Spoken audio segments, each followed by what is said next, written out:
우리 같이 말씀 합독합니다. 창세기 1장 6절에서 8절입니다. 시작.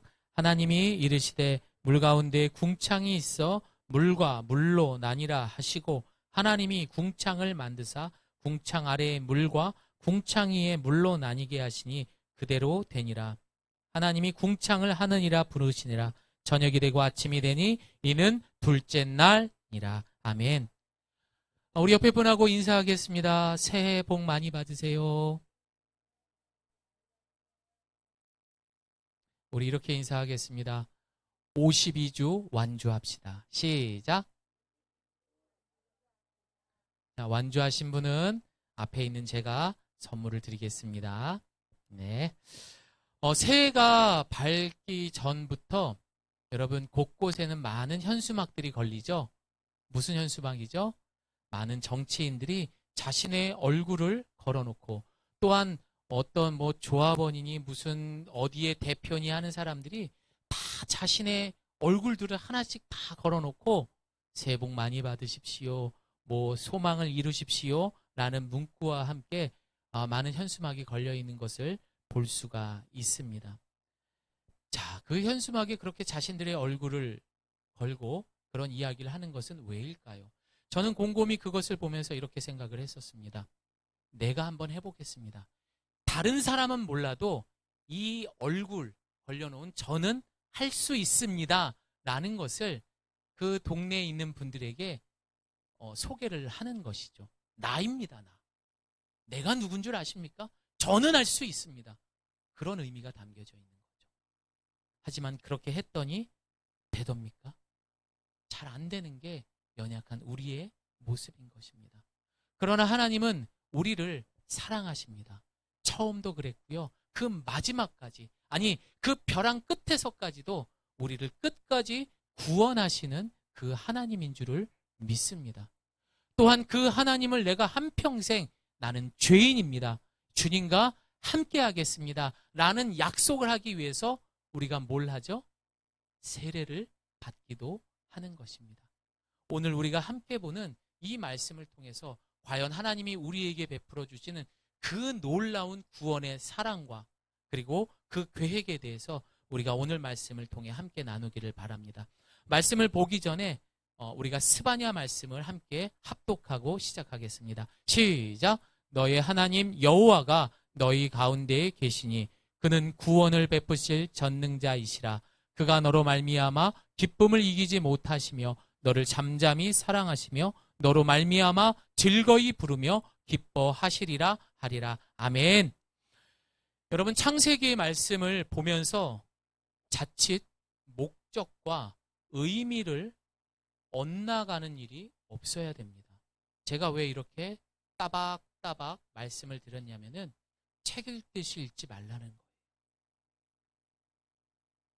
왜냐하면 이 시작부터 끝까지는 그냥 단조롭게 하나님이 이렇게 창조하셨습니다.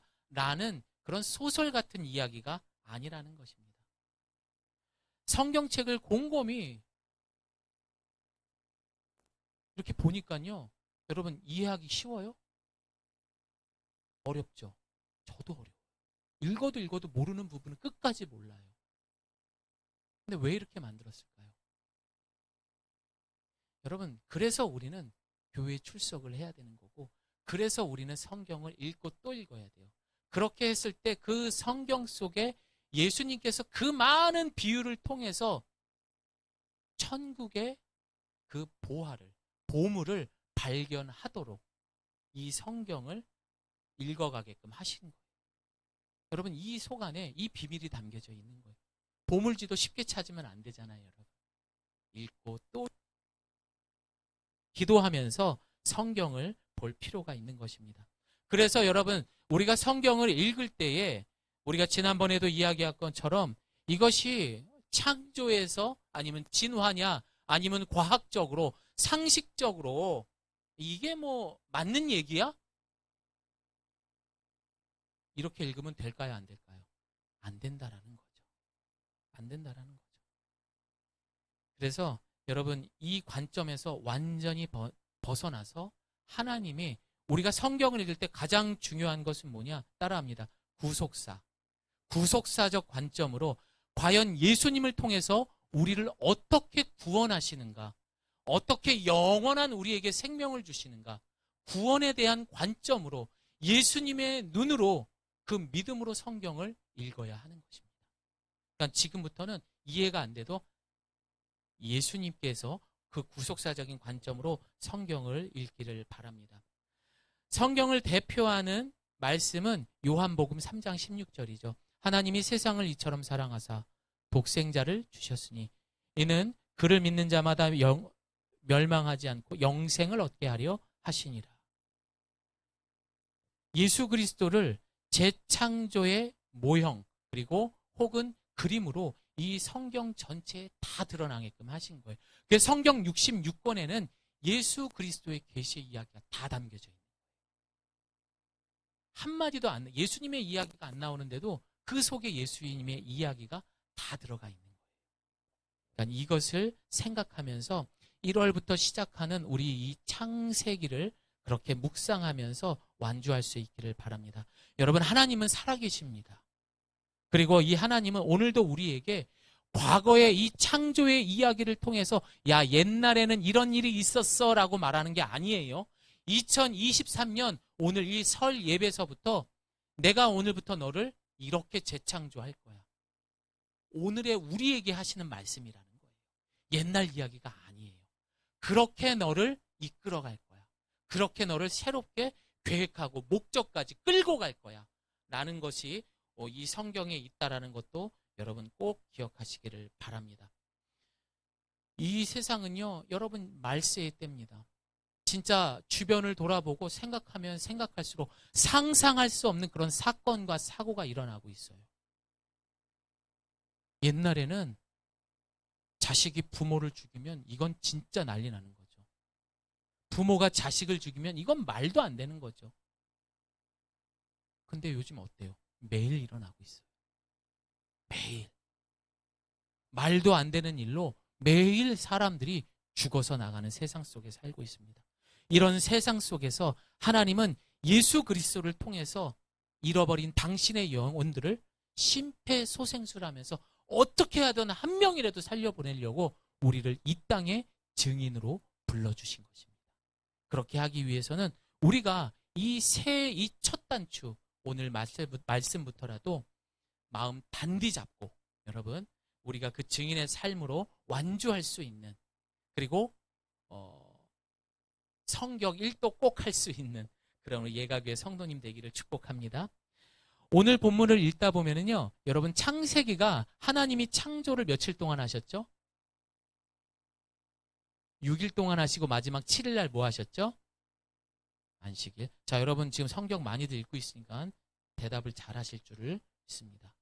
그런데 이 창세기를 6일 동안 창조하시고 7일 동안 안식을 하셨는데 이 중에 공통적으로 마무리하신 말씀이 뭐라고 하시죠?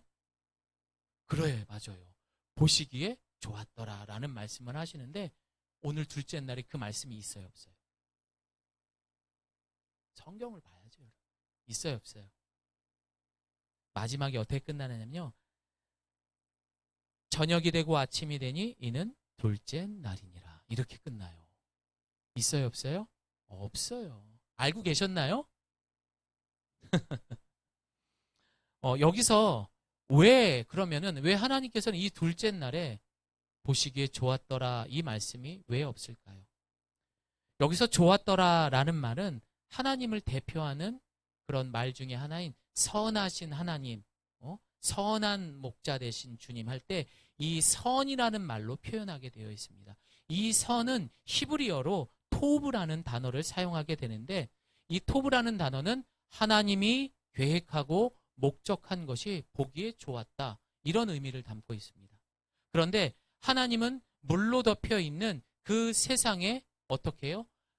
위의 물과 아랫 물로 나뉘게 하십니다. 그리고 그 사이에 궁창이라는 것을 만드시죠. 그런데 하나님은 6일째 인간을 창조하셔야 되는데 물 위에다 사람을 살릴 수 있어요, 없어요? 없죠. 그래서 하나님은 이 아랫물에다 땅과 물로 또 한 번 그렇게 구별을 하시는 거죠. 그리고 나서 셋째 날에 완성을 하시고 보시기에 좋았더라라고 말씀하시는 거예요. 그래서 둘째 날에는 자신이 보고 목적한 대로 다 이루질 못했기 때문에 이 토브라는 단어를 사용하지 않았던 것입니다. 다음 주에 이제 마무리를 지으면서 그때 사용하는 것입니다. 이제 알겠죠? 자, 자, 그렇다면 이 둘째 날 궁창을 만드시며 우리에게 주시는 메시지는 무엇인지, 자, 오늘 제일 많이 나오는 단어가 따라합니다. 물, 그리고 궁창. 이 두 가지의 단어에 대해서 함께 나눠보도록 하겠습니다. 첫 번째입니다. 하늘 위에 있는 생명의 물을 마셔라. 물에 대한 이야기를 해보도록 하겠습니다. 성경에서 물이란 참 중요합니다. 여러분은 물 중에서 어떤 물이 제일 맛있습니까? 한나수? 아니지? 뭐 이런 물들이 있잖아요. 그렇죠? 그런데 여러분 제일 중요하고 맛있는 물은 바로 위에 있는 물, 하늘의 물인 줄을 믿습니다. 그 중에 물에 대한 가장 핵심적인 내용이 신약성경 요한복음 3장 5절에 있어요. 우리 함께 읽어볼까요? 시작!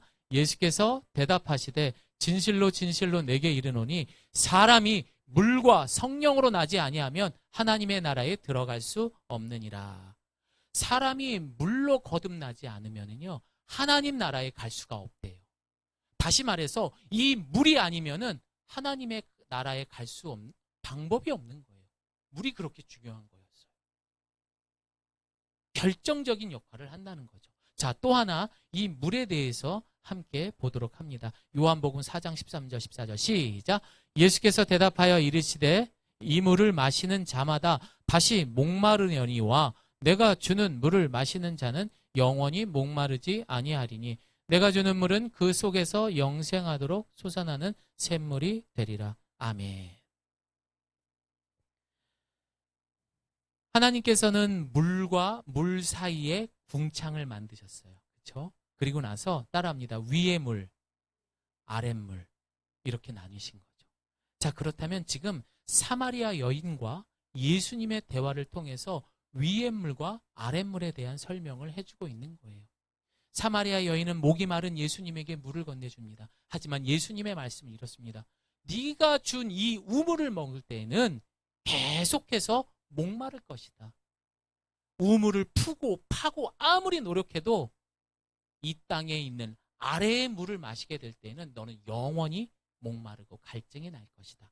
하지만 내가 주는 물을 먹을 때는 그 갈증이 사라질 것이다. 영생하도록 솟아나는 샘물이 될 거다라고 말씀하고 있습니다. 자, 이 이야기를 통해서 위의 물과 아랫물에 대한 차이를 아시겠죠? 자, 여러분 인간들의 가장 큰 죄악이 무엇입니까? 죄가 뭐예요, 여러분? 이것은 뭐냐면 우리가 살아가면서 갈증과 목마름이 있어요. 돈에 대한 것, 명예에 대한 것. 어떤 사람이 그 얘기를 하더라고요. 300억을 갖고 있으면은 그 300억이 본인 게 아니래요. 다 연결돼 있기 때문에 자신의 돈이 아니라는 거죠. 그러니까 내 마음대로 쓸 수 있는 게 아니래요. 그럼 1000억을 갖고 있는 사람은 어떨 것 같아요? 좋을 것 같죠. 이 사람의 대부분들은 밤에 잠을 제대로 못 잔대요. 다 수면제를 먹어야 돼요. 그래서 이 1000억을 가진 부자들은 그것이 복인지 아니면 천벌인지 구별을 못할 만큼 힘들다는 거죠. 그러니까 여러분 1000억을 달라고 기도하지 마시고 영원한 샘물을 먹을 수 있게 해달라고 기도하시기를 바랍니다. 자, 여러분 그 죄가 뭐냐? 그 죄가 뭔지 예레미야 2장 13절 말씀 함께 읽습니다. 시작. 내 백성이 두 가지의 악을 저질렀다. 생명수의 원천인 나를 버리고 스스로 물 저장소를 파서 만들었다. 그러나 그것을 물을 담지 못하게 깨진 물. 하나님은 하늘의 물을 먹기를 원하셨어요. 그렇게 해야지만 너와 내가 만날 수 있다라고 하셨음에도 불구하고 세상 사람은 그 위의 물의 주인이신 하나님을 버리고 땅의 물만을 사모했던 것입니다. 먹어도 갈증이 나는데도 또 땅에 있는 우물을 파고 있는 거예요. 여러분 그게 죄예요. 그게 원죄인 거예요. 아우 목말라. 하나님 어떻게 합니까? 이게 아니라 계속 내 스스로 뭔가 해보려고 하는 거. 그게 죄라는 겁니다. 그걸 위해서 우리는 지금까지 한평생을 학교 졸업하자마자 일했잖아요. 결혼해서 일하고 자식 낳았다고 일하고 그것도 부족해서 일하고 일했더니 어떻게 돼요? 몸이 아파요. 그래서 어떻게 돼요? 요양병원에 가 있어요. 여러분 지금 계속해서 늘어나는 건 요양병원밖에 없어요. 왜요? 노인의 숫자가 늘어가고 있기 때문에. 그게 이 땅의 목마름을 자기 스스로 채우려고 했던 사람들의 마지막 모습일지 몰라요. 아니, 어쩌면 저와 여러분의 모습이 될 수도 있다라는 것입니다. 이 시대에 많은 사람들이 그렇게 갈증이 남에도 불구하고 이들이 하늘이 아닌 땅의 물을 먹을 수밖에 없는 것은 이유가 있었던 것입니다. 우리 같이 유다서 1장 11절 말씀 함께 읽어봅니다. 천천히 읽어보세요. 시작. 이들에게 재앙이 있습니다. 이들은 가인의 길을 따랐고 자기의 이익을 위해 발람의 어긋난 길로 몰려갔으며 고라의 반역을 도모하다가 멸망을 당하고 말았습니다. 이들은 아무 염치도 없이 함께 먹으며 자기 배만 채우는 여러분의 애찬의 치욕이며 바람에 떠다니는 비 없는 구름이며 두 번 죽어 뿌리채 뽑힐 열매 없는 가을 나무며. 여러분 이거는 거짓 선지자들에 대한 이야기인 거죠. 하늘의 물을 먹기 위해서 교회에 나왔는데 하늘의 물은 먹지 못하고 앞에 있는 목사조차도 땅의 물의 이야기를 하고 있는 거죠. 여러분 이렇게 하면 복 받습니다. 여러분 하나님과 함께 하세요. 그 하나님이 여러분의 인생을 책임져 주십니다. 올해도 사업 잘 될 겁니다. 그렇게 하기 위해서는 이런 일들을 해보세요. 여러분 우리가 구원받는 데에 조건을 달고 행위를 통해서입니까? 아니면 믿음을 통해서입니까? 믿음을 통해서인데 계속해서 행위에 대한 이야기를 하는 거죠. 그러니 이들이 공급을 받아야 할 그 갈증을 채워야 할 곳에서 그 목마름은 채우지 못하고 거짓 교사들 앞에 그리고 거짓 교회 앞에 이것이 반복되는 거죠. 악수단이 되는 거죠. 그러나 그 모습은 어쩌면은 진통제에 불과한 거예요. 원인을 찾아야죠. 그리고 그것을 완전히 뿌리채 뽑아버려야죠. 그리고 다시는 목마르지 않는 방법을 찾아야 하는 것이 바로 우리가 신앙생활하는 이유요. 올해도 우리가 싸워야 할 영적 전쟁인 것입니다. 우리가 읽었던 이 유다서에서 3명의 사람이 나옵니다. 가인, 발람, 그리고 고라 이렇게 나옵니다. 가인의 죄는 여러분 가인과 아벨에서 이 가인이 무슨 죄를 저질렀죠? 동생을 죽였죠. 자, 그러나 그 전에 그는 하나님 앞에 믿음으로 예배를 드리지 않았습니다. 예배를 드림 동시와 함께 그는 심지어 사람까지 죽였던 사람이에요.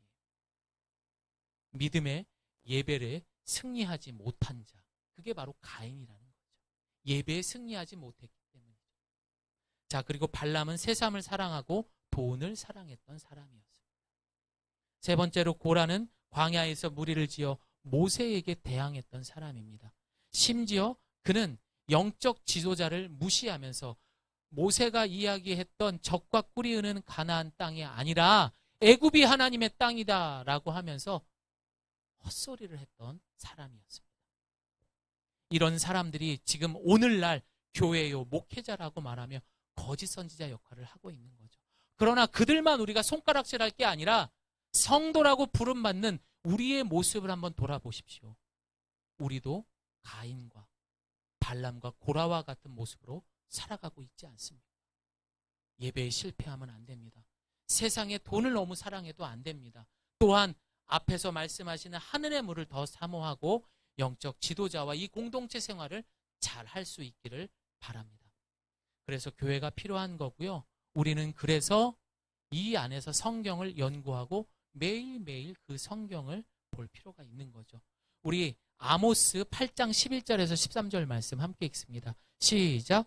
주 여호와께서 하신 말씀이다. 보라, 그날이 곧 올 것이다. 내가 땅을 심하게 줄이게 할 것인데 먹을 것이 없어서 줄이는 것이 아니고 물이 목마를 것이 아니다. 여호와의 말씀을 듣지 못해 굶주리고 목마를 것이다. 사람들이 이 바다에서 저 바다로 북쪽에서 동쪽으로 비틀거리며 돌아다닐 것이다. 여호와의 말씀을 찾아 이리저리 급히 돌아다니겠지만 찾을 수 없을 것이다. 그날의 아름다운 처녀들과 젊은이들이 목마름 때문에 힘을 잃을 것이다. 노인 숫자는 계속 늘어가는데 젊은 사람들은요, 온갖 쾌락과 향락에 빠지고 그게 되다 안 되다 열심히 살았는데도 안 되는데 어떻게 합니까? 하면서 스스로 목숨을 끊는 젊은이들이 난무하는 세상 속에 우리는 살고 있습니다. 그게 왜인가라고 생각해 보니까 오늘 말씀대로라면은 바로 이 땅에 있는 물만을 먹었기 때문이에요. 또한 성도들 안에서도 그 말씀을 잃어버리고 그러다 보니 어떻습니까? 우리가 그 안에서 말씀을 사모하는, 예배를 사모하는 그런 마음이 없습니다. 뜨겁게 찬양하고 기도하는 그 열정이 사라진 거예요. 여러분 한번 부르짖으면서 기도해 보고 싶지 않습니까? 물론 소리를 엉엉 내면서 울부짖으면서 기도하면 속은 편해요. 근데 그거는 그 순간입니다. 근데 제가 기도원 가서 자랑이 아니라 그래도 보름 그래도 해봤으니까 금식 기도를, 예, 좀 어깨가 또 올라가는 것 같습니까? 해보니까요, 여러분 매일 그렇게 기도하고 그렇게 내가 성령이 인도하시는 기도를 하고 나니까 이거는 몸만 후련해지는 것이 아니라 머리까지 맑아지더라고요. 텅 비어지더라고요, 정말. 그리고 그 속에 생명의 말씀이 공급이 되니까 그때 나이가 있음에도 불구하고 내가 다시 태어난 재창조된 느낌을 받을 수 있었던 거예요. 그리고 세상을 바라보니까 지금 날씨가 맑아요, 흐려요. 그런데도 그게 아름답게 보이더라고요. 가다가 다리를 이렇게 접질려서 아픈데도 그럴 수도 있지. 바보가 된 것 같이 너무 행복해지더라고요. 이런 거 경험해보고 싶지 않으세요? 그렇게 하기 위해서는 잃어버린 그 목마름을 채울 수 있는 생명이 되시는 말씀을 읽어야 돼요.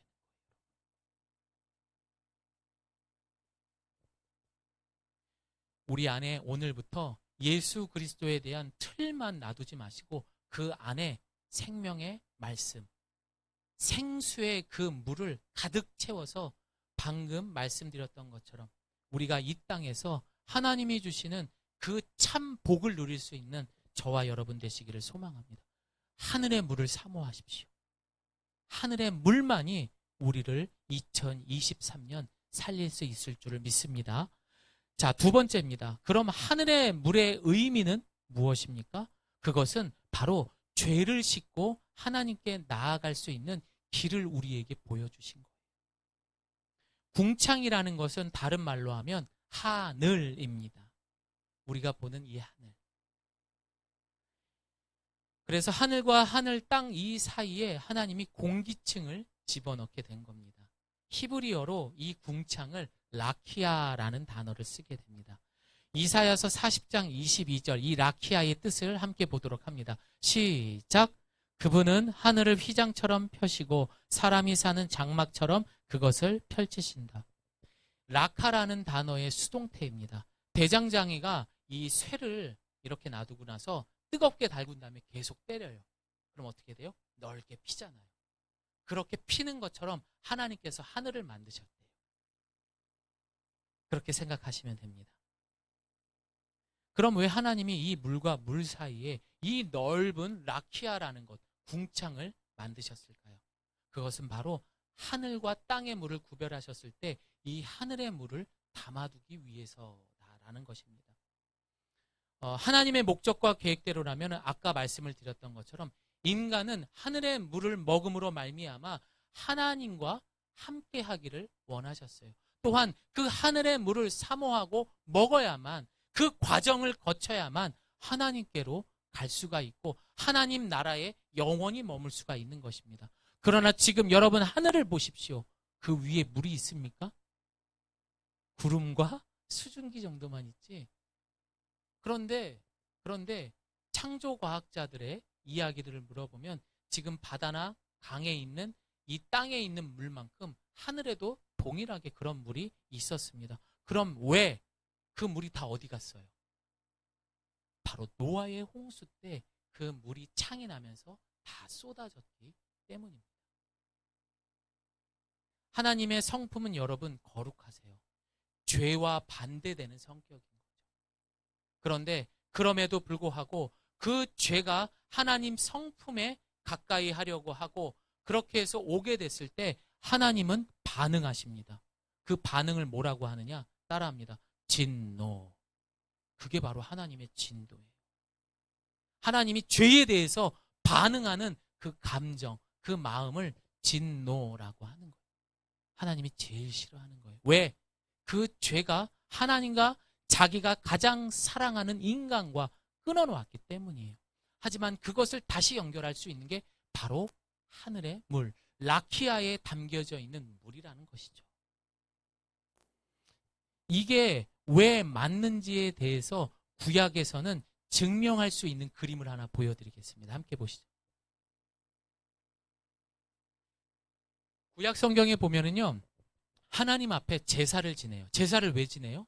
우리의 죄를 용서해 주십시오. 우리도 하나님과 함께 거룩하게 하기 위해서 이들은 성막에 들어가게 됩니다. 그러면 이들은요, 자신이 하나님 앞에 드릴 어린 양들을 이곳에 번제단에 태우고, 그럼 막 온몸에 피도 묻고 더러워질 거 아니에요. 그러면 이 앞에 있는 바로 이거예요. 따라합니다. 물두멍. 이 물두멍을 만들 때 이 물두멍이 바로 라키아 방식으로 만들어진 거예요. 이 철판을 두들겨가지고 펴가지고 이 물두멍에 물을 담아 놓는 거죠. 그래서 이 제사장은 그 물두멍에서 더러워진 자신 몸을 깨끗이 씻고 그리고 이 성막으로 들어가서 하나님 앞에 제사를 지내는 것입니다. 몸을, 내 마음을 깨끗하기 위해서 우리가 제사 지낼 저 물두멍에 의미가 담겨져 있는 것처럼 그만큼 그런 의미를 담고 있습니다.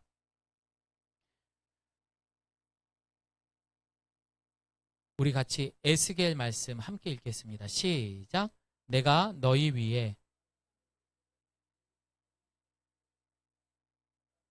모든 더러움과 너희의 모든 우상들로부터 너희를 이 라키아에 담겨진 이 물로 인해서 우리는 죄의 씻음을 받는 것이에요. 성막에 있는 그런 물두멍과 같은 그런 의미를 똑같이 담고 있는 거죠.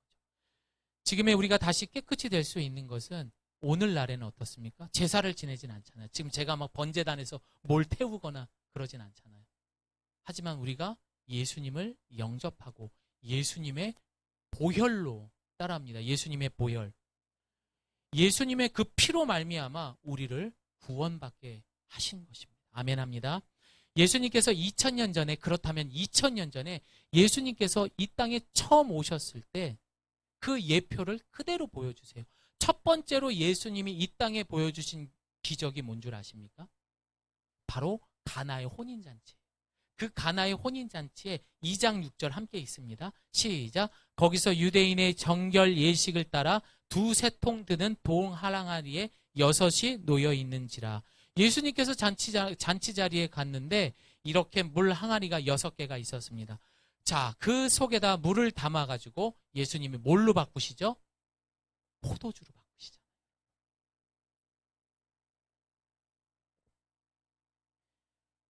과거의 유대인들은요, 식사를 할 때나 이들은 율법을 너무 잘 지키는 사람이었어요.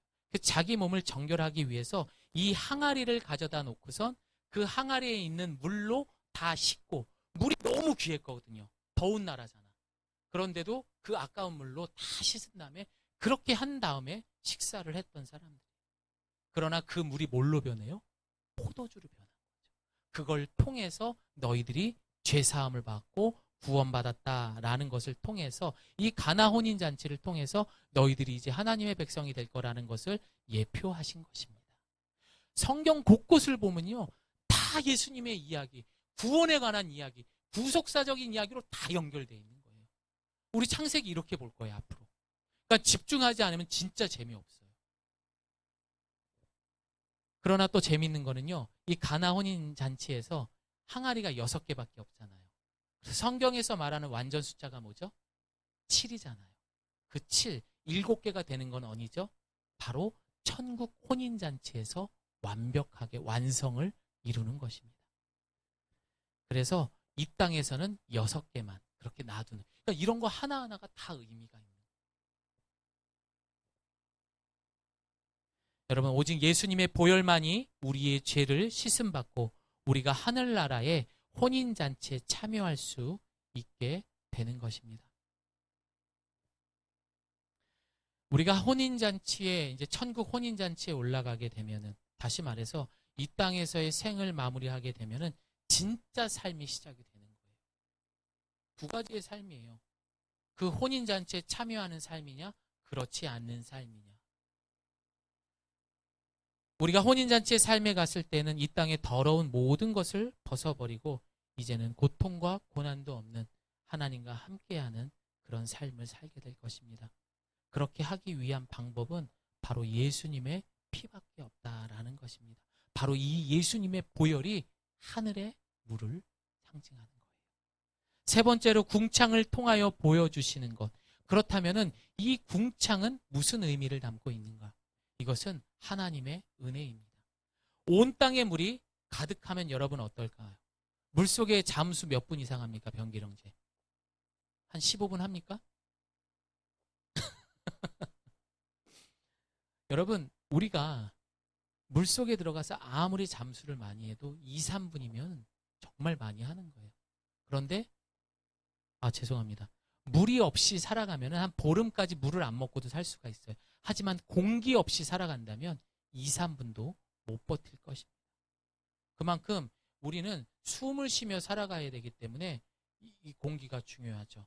그래서 하나님은 인간을 창조하실 때 그 인간들이 살아갈 수 있도록 이 궁창을 대기권, 공기를 통해서 살아갈 수 있도록 재창조의 모습을 보여주신 것입니다. 그러면은 여기서 너희들 살아라 라고 하는 그 창조의 의미, 이 궁창의 의미가 또 예표되어 있는 것들이 성경 곳곳에 있습니다. 자, 보세요. 위의 물과 아랫 물, 그 중간을 궁창 나누셨잖아요. 라키아 나누셨잖아요.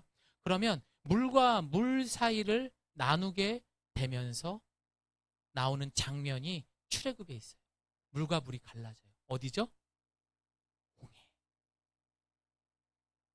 이 이스라엘 백성들이 저 멀리서 보게 되면 이들이 어떻게 해요? 물속으로 들어가요. 하지만 하나님께서 바람을 통해서 가르시잖아요. 그리고 이들이 물속으로 들어가면서 남들이 봤을 때는 저러다 죽는데? 하지만 어때요? 다시 그 물속으로 올라오면서 죽어요, 살아요? 살았잖아요. 이들의 출애굽하는 이 홍해 바다가 갈라지는 모습을 이 궁창으로 또 예표하신 거예요. 그럼 여러분, 우리 한번 생각해 봅시다. 신약 시대에 지금 우리가 이 말세의 때를 살아가면서 내가 하나님의 사람으로서 나의 죄를 씻음받고 나는 이제 죄 씻음받은 천국 백성입니다 라는 것을 증명하기 위해서 우리는 뭘 받죠? 세례를 받죠. 세례를 받을 때 이 침례의 의미는 뭡니까? 물속에 들어갔다 어떻게 해요? 다시 나오게 되잖아요. 이게 세례예요, 여러분. 그런데 그 세례를 누가 받으셨어요? 예수님이 받으셨어요. 예수님은 세례 요한에게 세례를 받았죠. 요한의 마음이 편했을까요? 안 편했을까요? 저래도 그럴 것 같아요. 여기 예수님이 오셨는데 경민아 나에게 세례를 줘. 어우, 어떻게 제가 예수님을 세례를 줍니까? 해라. 예수님은 똑같이 우리 죄인의 몸이 되신 거예요. 그리고 물속에 들어갔다 나오시면서 어떻게 됩니까? 하늘이 열립니다. 그리고 그 하늘에서 성령이 비둘기가 같이 그에게 임했다라고 말하죠. 그래서 세례를 받는 사람은 뭘 받는 거예요? 성령도 받게 되는 거예요. 그래서 세례 받은 사람은 더 이상 세상의 기준으로 살아가는 것이 아니라 성령의 인도하심으로 살아가는 구별된 사람이라는 거예요. 바로 이 출애굽 사건, 이 출애굽 사건을 우리 고린도전서 10장 2절 말씀 함께 읽습니다. 시작. 모세에게 속하여 다 구름과 바다에서 맞아요, 안 맞아요? 맞잖아요. 그게 세례를 의미하는 거예요.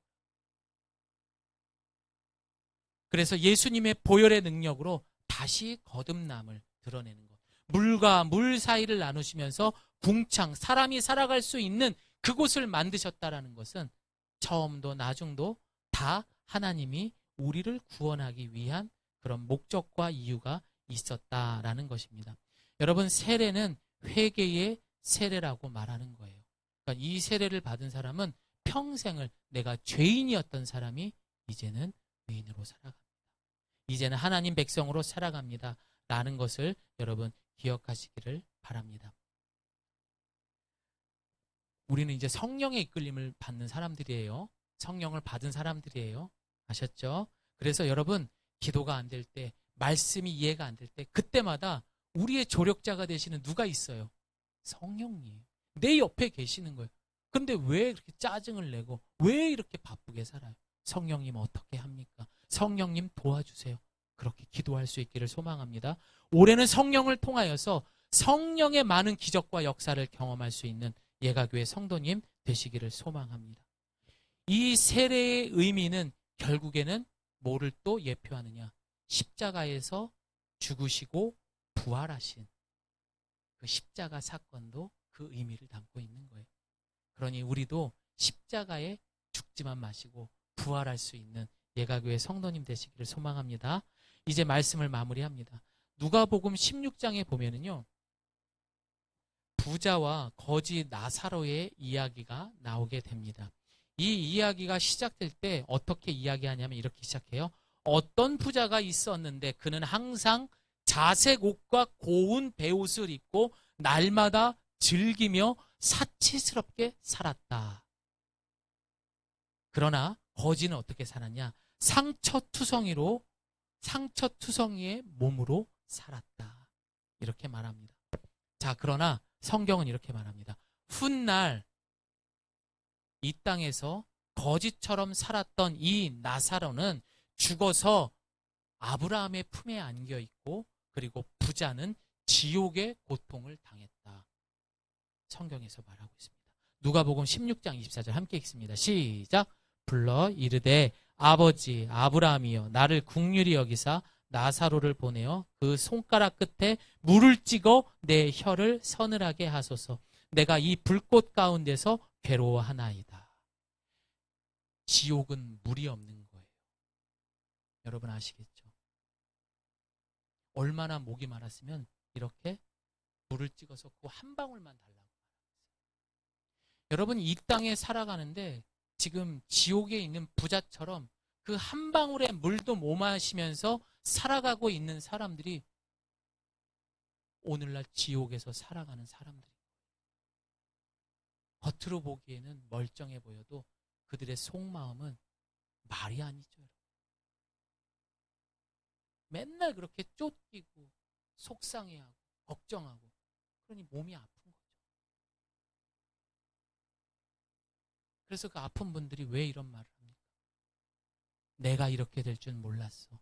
이럴 줄 알았더라면 좀 더 마음 편히 살걸. 이럴 줄 알았더라면은 조금씩이라도 시간 내서 운동할 걸. 좀 잘 먹을 걸. 가족들이랑 좀 여행 좀 다닐 걸. 이럴 줄 알았더라면. 지금 지옥에 가여 있는 그 부자는 너무나 후회하는 거예요. 그리고 나서 나사로에게, 그리고 아브라함에게 부탁을 하는 거예요. 아브라함, 저 부탁 하나만 들어주십시오. 저 죽은 나사로를 다시 살리셔서 우리 부모님에게 좀 데려가 주세요. 나에게는 5 형제가 있는데 저들에게 가서 이 지옥에 오는 것이 얼마나 고통스러운지 얘기 좀 해달래요. 자기 부모와 자식만큼은 안 가게 해달라는 거죠.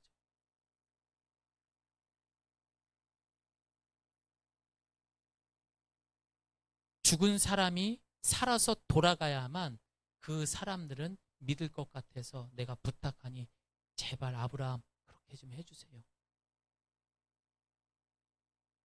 이렇게 아브라함에게 부탁을 하자 아브라함은 이렇게 얘기합니다. 그들이 모세와 예언자들의 말을 듣지 않으면 비록 죽은 사람들 가운데 누가 살아난다 해도 그들은 믿지 않을 것이다. 이것만큼 무서운 얘기가 어디 있습니까? 이 땅의 삶은 아무리 길어도 모세는 90이라고 말해요. 성경에서. 그런데 그게 중요한 게 아니에요. 10년을 살던 이 땅에서 30년을 살던 90년을 살던 120년을 살던 그 이유는 영원하다는 거예요. 끝이 없는 영원한 거예요. 그 부자는 그렇게 영원한 지옥에 살게 된 것입니다. 사랑하는 성도 여러분, 비록 지금은 하늘의 물도 보지 못하고 있음에도 불구하고 하나님은 우리에게 그 물을 먹을 수 있게 하셨어요. 그 물이 뭐예요, 여러분? 성경이에요. 이 말씀이 우리의 그 하늘의 물인 줄 믿습니다. 그래서 일독하자는 거예요. 올해는 꼭 일독하시길 바랍니다.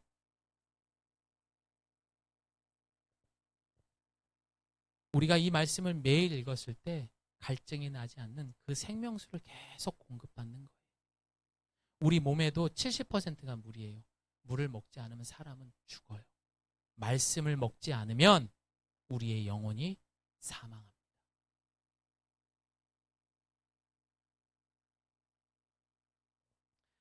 그리고 올 한해 꼭 여러분들, 우리 주변에 있는 사람들 복음 전합시다. 저는 이 이야기를 하면서 혹시라도 아직 주변에 이런 복음을 모르는 분들이 있을 텐데 하면 됩니다, 여러분. 내가 생각하기 안 될 것 같으니까 안 하는 거지, 여러분 전도는 내가 하는 게 아니라 우리 성령님이 하시는 거예요. 아까 말씀드렸잖아요. 세례 받았잖아요. 그 옆에 성령님께 기도하세요. 그리고 계속 여러분 접근하세요.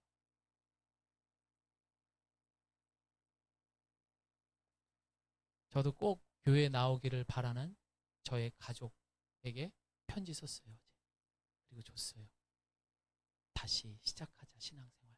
또 친구에게도 편지 써서 갖다 드렸어요. 또 지난주에 신방 다니면서 같이 예배 드리면서 교회 가자고 얘기했어요. 그러니까 여러분, 저도 열심히 할 테니까 우리 다 같이 영원한 천국에 함께 머물 수 있기를 바랍니다. 그래서 꼭 한 명씩 한 생명을, 영혼을 살릴 수 있는 우리 예가교회 성도님 되시기를 예수님의 이름으로 축복합니다. 우리 함께 기도하겠습니다.